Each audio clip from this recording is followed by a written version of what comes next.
Good evening. Hello, Caitlin. Hello, Corinne. Hi, Sue. Hi, Bernice. Thank you all for joining me. Hi, Thelma. Happy Monday, everyone.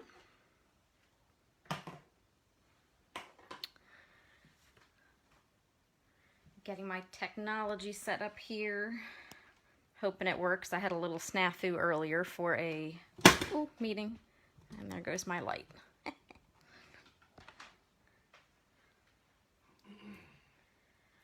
All right. Thank you for sharing, Bernice. Hi, Rosellen. All right, ladies. Thank you for joining me today. It is Mystery Monday, Monday, October the 12th, 2020. And I like to have a little fun on Monday evenings. Hi, Mary B. And so this morning on my Facebook page, I shared a supply list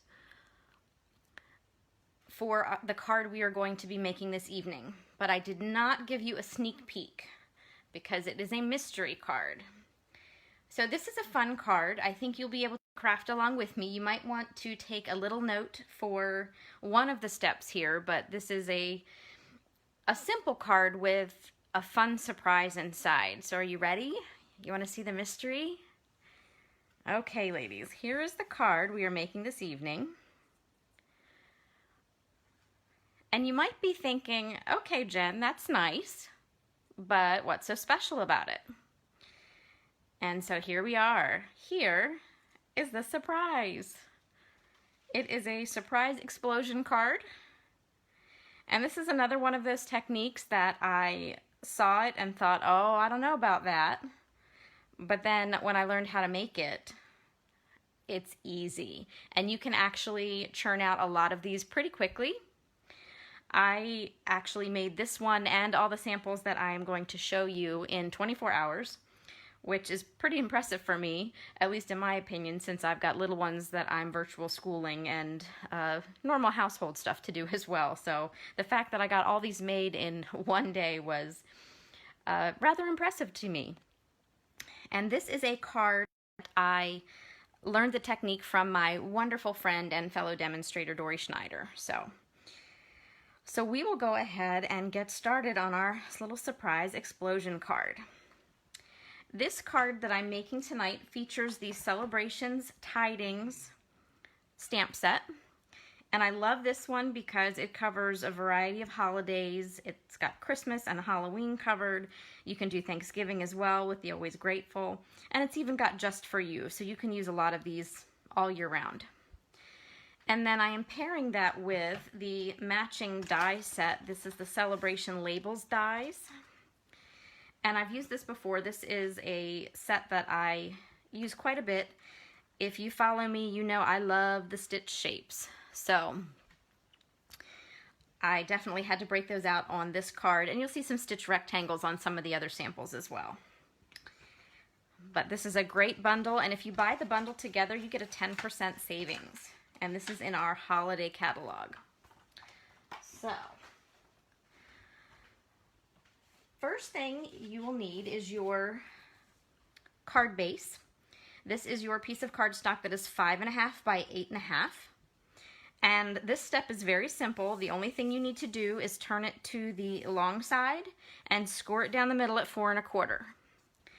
Because this is your card base, it's your typical size card. You can burnish the fold with your bone folder if you like. And this does fit in a standard envelope, but it will require extra postage. This has a little more girth to it once you get that explosion piece in, so it does need extra postage. I can't tell you how much because I haven't made it to the post office yet, but just keep that in mind. If you want to mail these, they will require extra postage. So if you folded that, you can set that aside for a little bit. And the next piece you are going to need is your 5.5-inch square piece of cardstock. And I believe in all the samples that I made, I kept the inside piece, the 5.5-inch square, the same color cardstock as I did my card base. So for this Halloween card, I went with basic black. So you will need your scoring tool, your scoreboard, or your trimmer for this. And as I said, this might look complicated, but it really isn't that complicated of a card. It just requires a little bit of scoring and folding to get the desired effect. So what you're going to do, you've got this square that is 5.5 inches. You're going to score it in half both directions. So that's at 2 3/4 inches. So I'm going to score one way, turn, oh, gracious, my light is not cooperating tonight. Sorry about that. And then 2 inches the other way. So your piece of cardstock will have a cross scored right down the middle in both directions, and then you're going to turn it on the diagonal and score it. And what I love about our paper trimmers, it's so easy to do that. I line up my corners with the cutting track, and then I can just use the score blade instead of the cutting blade. So I'm lining up the points of my cardstock with the track. And out of all the samples I made, I only screwed up one of these pieces, so it's not that difficult to do. And really, just kind of put some pressure on when you go to score the diagonal, and that way your paper won't move. And that's all the scoring we need to do for now. We'll bring that back over in a minute to do the cutting. But now what you can do is you can fold and burnish all your score lines. It doesn't have to be super heavily burnished. I actually didn't do this on most of the cards that I made. So I always start with my, I guess, perpendicular folds and then fold on my diagonal. And so when you're done, the pieces that are diamond shaped with the line across the middle, they're going to pinch in. So you're going to be left with a diamond. So you might have to encourage it a little bit. And I'm just going to give this an all-over burnish. And so that is the basis for your insert, your surprise insert. So next, you're going to need your 2 squares that are 2.5 inches square. You've got 2 white ones or very vanilla, if that coordinates better with your designer series paper. And then 2 that are in your designer series paper print. And I am using the Plaid Tidings designer series paper for this card, and this candy corn print, as we've taken to call it, because it's got your candy corn colors in there. It's a great Halloween one. And so your 2 designer series paper squares, you're going to want to cut on the diagonal, because what we're going to do is we're going to cut them and then glue the triangles down to your little folded pieces. So we're going to employ the same concept as we did for scoring on the diagonal. We're just cutting this time. So I'm going to line up my corners on that cutting track, hold it in place, and I always move it when I go to close this thing. And there's one. And if you have a directional print, you might just want to keep an eye on it and decide when you go to cut it, which direction you need to cut it. With this one, it doesn't particularly matter. Got some fuzzy edges there. But I checked mine before I glued them down to make sure I was happy with the placement of the paper.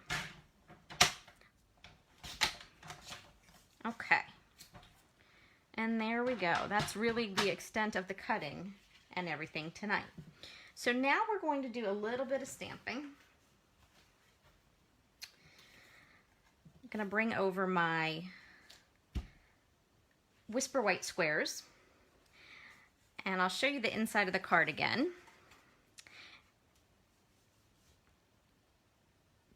And I'll show you the stamp I'm going to use here. I'm going to stamp the cobwebs here at the top, and so these are on the diagonal when you're stamping. So first off, I should have brought over a piece of scrap paper and I did not. Let me grab my little cheat sheet of directions here. And this will work just fine. I'm using Memento ink. It's a nice black ink to do my stamping. And I'm using the photopolymer stamp from the Celebrations Tidings that has the cobweb in the middle. And I'm just going to stamp the top and bottom corners. So again, I'm just going to tap in my ink pad, make sure I have enough coverage there. And I find with this particular stamp, I'm going to stamp way up in the top so that I don't have empty space above the cobweb. And then I'm going to do the same thing, but I'm just going to turn my stamp over. So the cobweb is facing up this time. And then I'm going to take the little spider stamp. Normally I am not a spider person, but this was cute. So I'm going to ink up my spider stamp. And I'm going to stamp him upside down because I'm going to make it look like he's dropping from this web.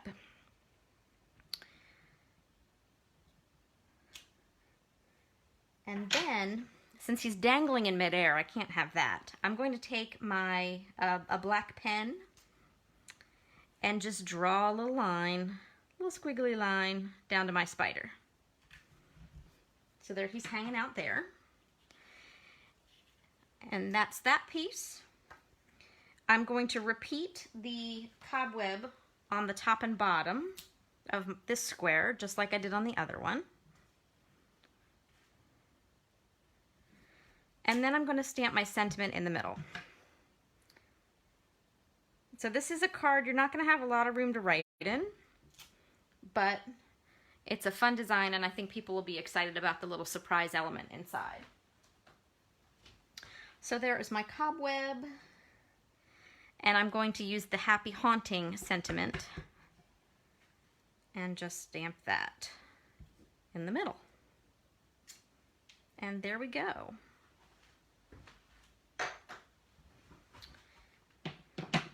I'm going to cover my ink pad up here until I need it again for the front of the card.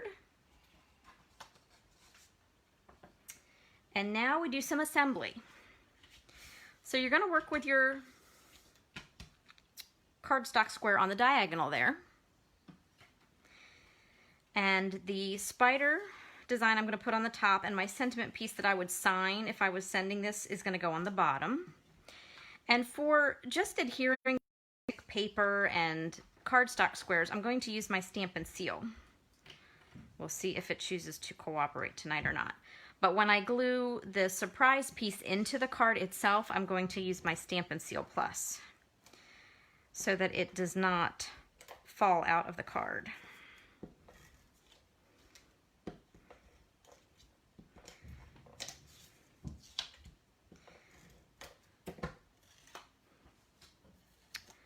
So here's the first panel,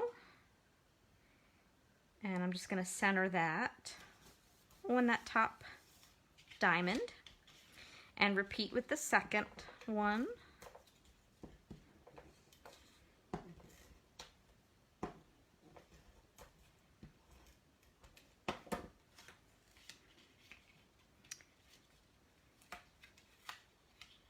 And then this one goes down at the bottom.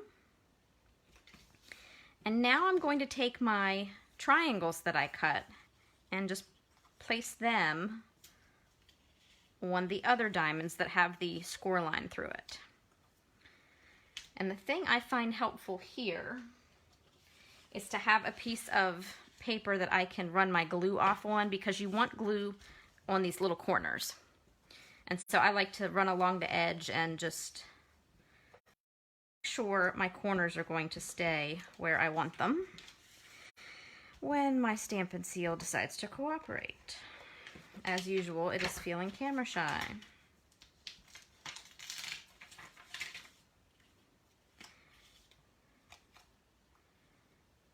And so I'm just going to place each one of these on one of those triangles. If you have a little extra adhesive on the edges of your card, you can take a pencil eraser very gently and go across those and they should come off.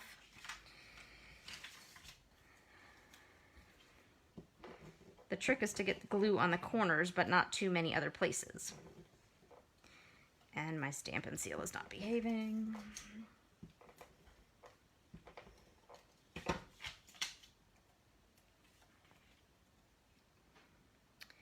So just keep working with your DSP pieces. As I said, this really does not take a long time to put together. Try not to glue that to my paper here.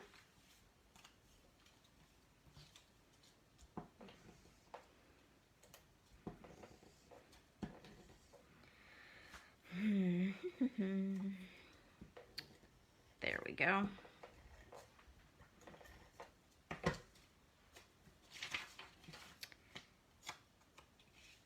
I would just use my Stampin' Seal Plus for all of this, but I don't want to run out on camera and my refills have not arrived yet, so I'm trying to make good use of my supplies. All right, one more triangle. And then I'll show you how to finish off your card.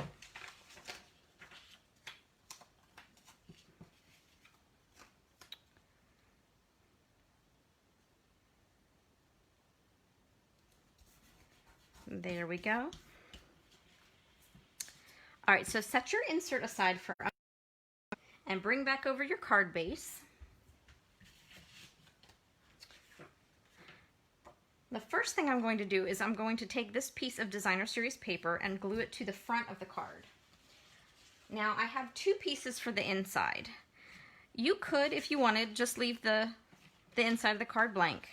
It really doesn't look bad, but I decided to jazz it up a little bit, and so I'm going to put these slips of Bumblebee Designer Series paper. This is some of our in color paper, and it actually coordinates very well with the plaid.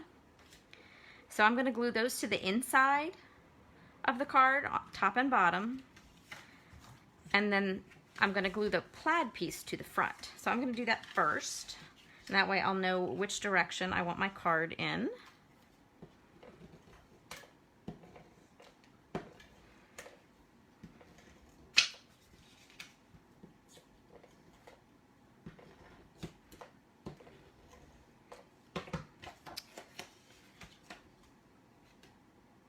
So hopefully directions make sense where I said you might want a more solid piece of Designer Series paper. This plaid would have been a little too much if I use it all on the inside. Bernice, wait until you see my samples, because this is the only Halloween sample I did. I just thought this was fun, and I have a girlfriend who likes Halloween, so I'm going to send her this card. But I have got some fun samples. I did some for Christmas and some general ones. And I even threw a manly one in there.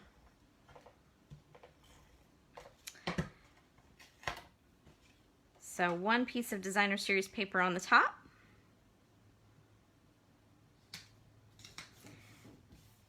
And then the second one I'll go in on the bottom.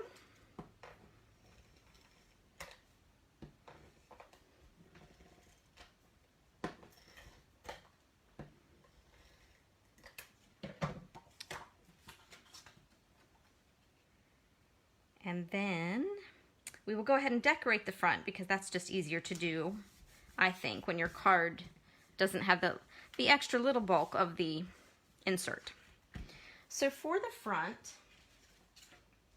I decided to make use of the Celebration label dies, and I'm using, let me double check here, I believe it's the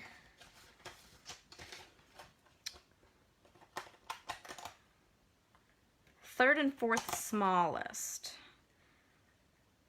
or second and third. No, second and third smallest. Oh, I'm going to confuse myself one day, folks. So not the tiny one, the next two graduated sizes were what I used, because these fit nicely on the front of the card. And I did experiment with some different sizing Thelma the Whale paper would be cute for one of these too, yes. So I pre-cut one of the larger of those two sizes in basic black. And then I have my next size down in the Whisper White. And I'm going to bring back my scrap paper here. Try not to glue things to my Stampin' Pierce mat. Bring back my Memento ink just for a moment, and I'm going to use the same stamp that I used for those cobwebs, but I'm going to be using a little bit more of it. You're going to see a little bit more on this particular label. So I'm going to continue to hug the top, and let me make sure my cobwebs are going in the right direction.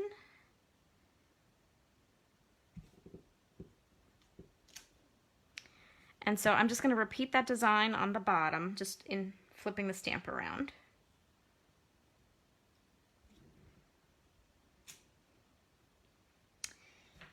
And let's see, that is actually all the stamping I'm doing on this card. Because what I decided to do was have fun with some punches.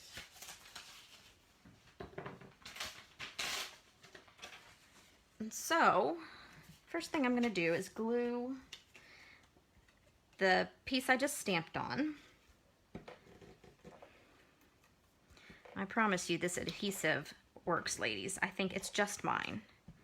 I've never seen anybody struggle with theirs the way I do. Maybe I need to order a new one. That'll teach it. Okay. So there's that. And I'm going to pop this up on some dimensionals. You can lay it flat on the card or pop it on dimensionals. That's up to you. This putting it on dimensionals does give it a little more thickness.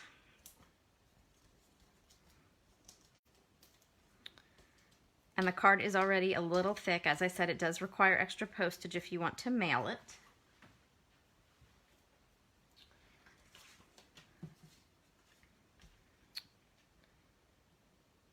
So that's going to go in the middle. And then I decided, we have some cute Halloween stamps. We have an essential set that has Halloween and several other different occasions, but it didn't get here in the mail in time, so I improvised. And I decided to cut a circle. This is 1 3/4 inches. And I'm going to put a black cat on it. So I'm using the bumblebee to cut my circle. And then I'm cutting one of the black cat silhouettes. And I have a little piece of scrap paper, and it's not enough for a full cat, but I'm not going to need the full cat because I'm going to trim it a little bit. So I'm going to get as much of the cat on here as I can. And actually, I think I just lied. I did get the, look at that, I did get the full cat. Woo, squeaked that right in there. But what I'm going to do is glue the cat to the circle of Bumblebee, which makes it look like he's sitting in front of the moon. Let me move my punches here. Things get cluttered, I start losing things and all kinds of things. So a little adhesive on the back of the kitty cat.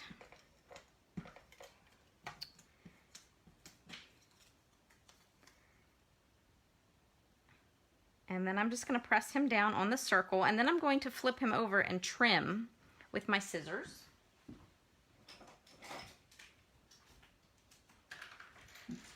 Around the circle.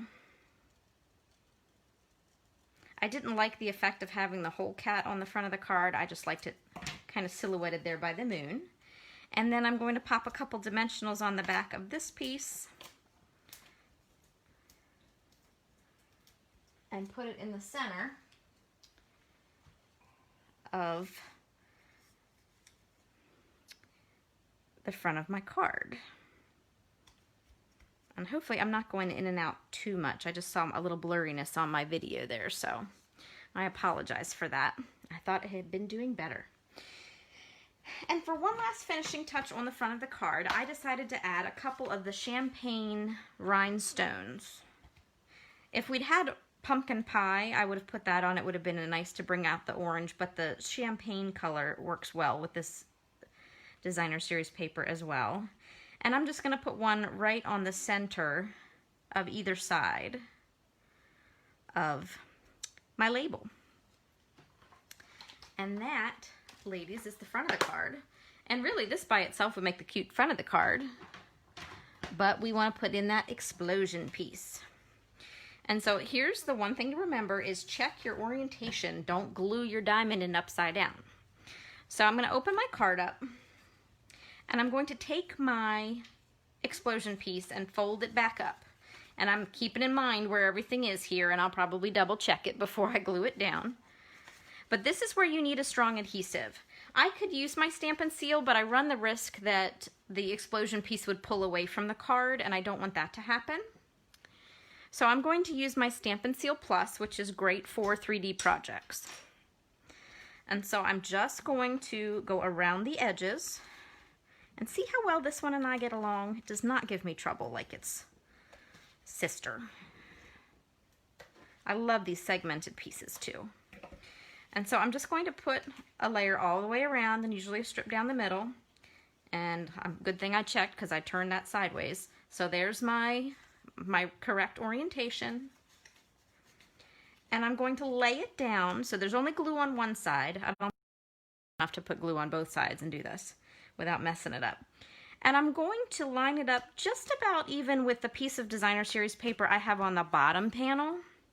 I kind of experimented a little bit with placement, but I like it a little more towards the top than the bottom. So for me, it tends to be right where my line of designer series paper is. So once I have that centered, I'm just going to close the top and hold that with my fingers for a minute. And then I can see what it's going to look like. So I'm just going to refold it. I'm going to flip this around to make it easier to work with. And now I'm going to put glue the same as I did a moment ago. Oop. Try to run that off the edges there. I want to make sure this opens. But I'm just going to put this Stampin' Seal Plus along the edges.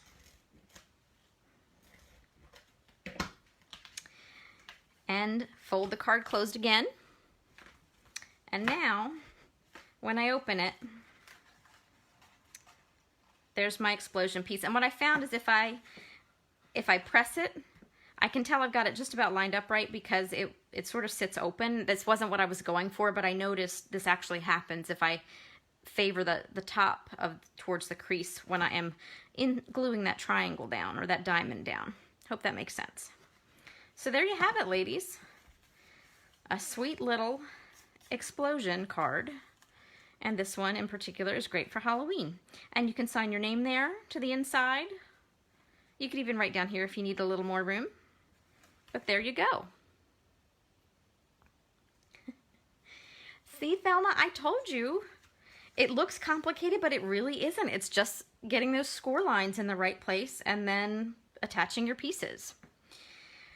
All right, so I know you ladies want to see the samples. And I was rather tickled, and I kind of went a little crazy. Normally, I try to only do 3 or so samples because I don't want to overwhelm you, but I kind of went to town on this. I haven't done that since my very first video. So here's the Christmas one that I put together. And again, I use those celebration labels. I kept the front pretty simple, pretty basic on this one. And then I used my paper on the inside. So there's the Christmas one.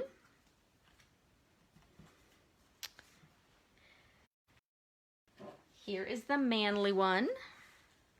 This, I broke out the Geared Garage stamp set. And I also paired it with the Tasteful Textures Designer Series paper. And this one I was rather tickled with because I have struggled to use this particular DSP in the set. They have some, it looks like plaster or drywall, I guess. And I have struggled with using that on cards. I just didn't know what to pair it with, so I always went with something else. And so I thought, oh, I'm using that in this card, and I almost built this card around it. I thought it was a good manly card with the stone look on the front and then that texture on the inside. So there's the masculine card. Here is a floral card. This one I did with the Ornate Garden Suite. Thank you, Corinne. I would love to see what you ladies make with this technique. And so this one, I didn't put a message on the inside. I just used stamps and paper. I love how happy these little daisies in the floral papers are. And then I used the same suite, but a different piece of paper, and kept that daisy going. Kept this one simple, no message on the front. And again, let the paper speak for itself on the inside. And then I decided I had to break out Pampered Pets. I haven't brought out the Pampered Pet suite in a while. So this one would be great for a kitty cat lover, with this sweet little kitty on the front, and I made use of the Designer Series paper. But I have trouble using my Designer Series paper. I love it so much I don't want to cut it up and use it. I'm trying to get better about that, but I cringed a little when I cut up these papers, I have to tell you. It's okay to laugh at me. I love myself. And so this is real sweet on the inside. I hope your day is a real treat.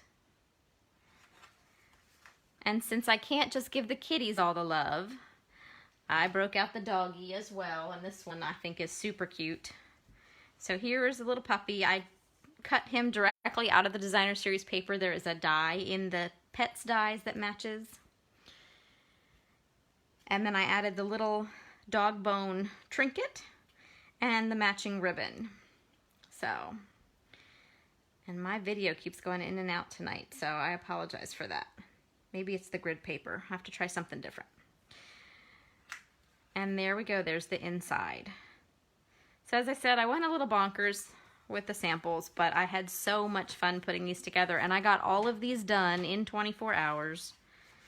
And if you're not virtual schooling two little boys that need a lot of help, you could probably get them done even faster. And that's these cards plus those 2 Halloween cards. So I'll just bring those Halloween cards back over. Pardon the mess. So there we go. So thank you so much for joining me for Mystery Monday. I'm glad I'm not alone, Bernice.